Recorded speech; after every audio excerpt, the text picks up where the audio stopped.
안녕하세요. 오늘은 저희가 함께 살펴볼 흥미로운 칼럼이 하나 있습니다.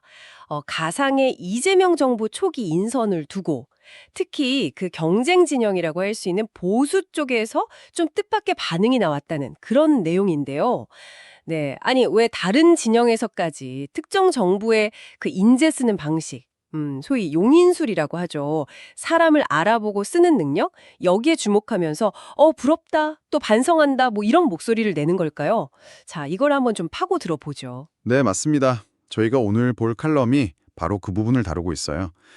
가상의 이재명 정부 초기 내각 구상인데요. 그중에서도 특히 이제 잠재적 경쟁자였던 김경수 전 지사, 이분을 행안부 장관으로 기용할 수 있다. 이런 가능성을 중심으로 보수 진영의 반응, 그리고 자기 성찰까지 분석하고 있습니다. 그러니까 이게 단순히 뭐 누가 장관이 되냐 마냐 이걸 넘어서는 거죠. 리더가 자신과 경쟁했던 사람을 어떻게 대하느냐, 이게 정치판 전체에 던지는 메시지가 있거든요. 그리고 또 이걸 듣는 당신에게는 어떤 점을 생각하게 하는지 그런 걸 좀 살펴보는 기회가 될 것 같습니다. 칼럼에서 제일 먼저 인용한 게 그 보수 논객 장성철 소장의 라디오 발언이었잖아요.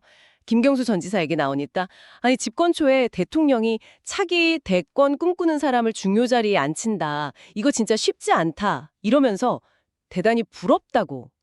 딱 이 대목이요. 아, 이게 그냥 칭찬은 아닌 것 같더라고요. 그렇죠. 그 부럽다는 말이 그냥 나온 말이 아니라는 게 이 칼럼의 핵심 분석인 거죠. 왜 부러웠을까?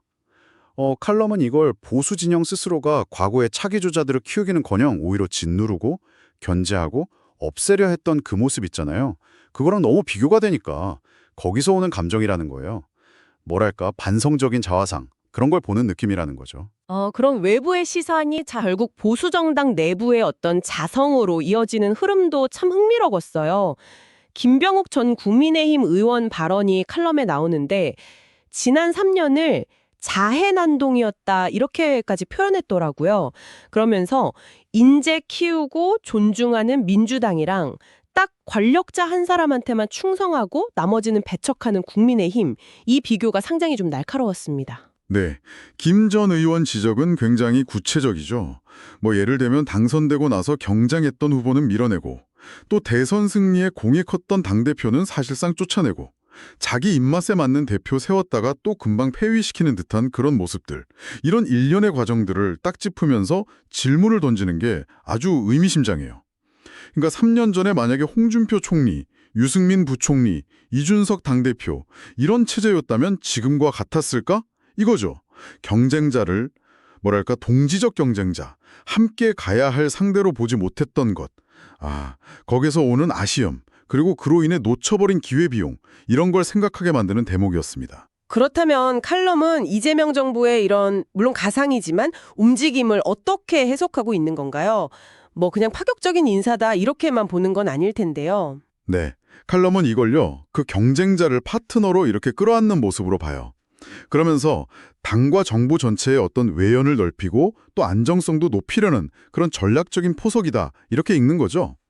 리더 한 명의 카리스마 여기에만 기대는 게 아니라 다양한 인재들이 자기 역량을 펼치고 또 시너지를 낼 수 있는 플랫폼으로서의 정부 이걸 지향하는 모습이라는 해석입니다. 그러니까 인재 풀 자체를 넓혀서 시스템의 역동성을 만들려고 한다 이런 거군요. 네, 그렇죠.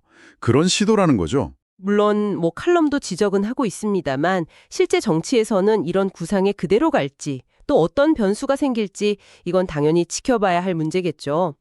뭐 의도가 순수하지 않을 수도 있다 이런 시각도 항상 있고요. 맞습니다. 현실 정치라는 게 워낙 복잡하니까요. 그 점은 감안해야죠. 다만 칼럼이 강조하는 건 이겁니다.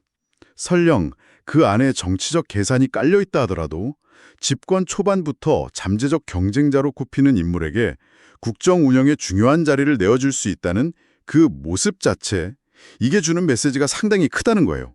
그렇죠. 리더의 어떤 자신감, 또 포용력, 이런 걸 보여주는 상징적인 장면으로 비춰지면서 이게 진영을 넘어서는 평가를 받고 있다. 이 점을 주목하는 겁니다.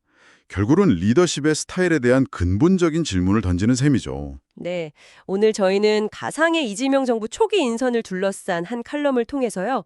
경쟁자를 대하는 리더십 스타일에 대한 보수 진영의 어떤 평가와 자성, 이런 목소리들을 좀 살펴봤습니다. 과거에 동지를 쳐내면서 스스로 인재풀을 좁혔던 모습, 이거랑 경쟁자까지 품으려고 하면서 인재의 저수지를 넓히려는 듯한 모습, 이 대비가 오늘 이야기의 핵심이었던 것 같습니다. 맞습니다. 그리고 이 칼럼은 결국 우리 모두에게 리더십의 본질이 뭘까 이걸 묻고 있는 것 같아요.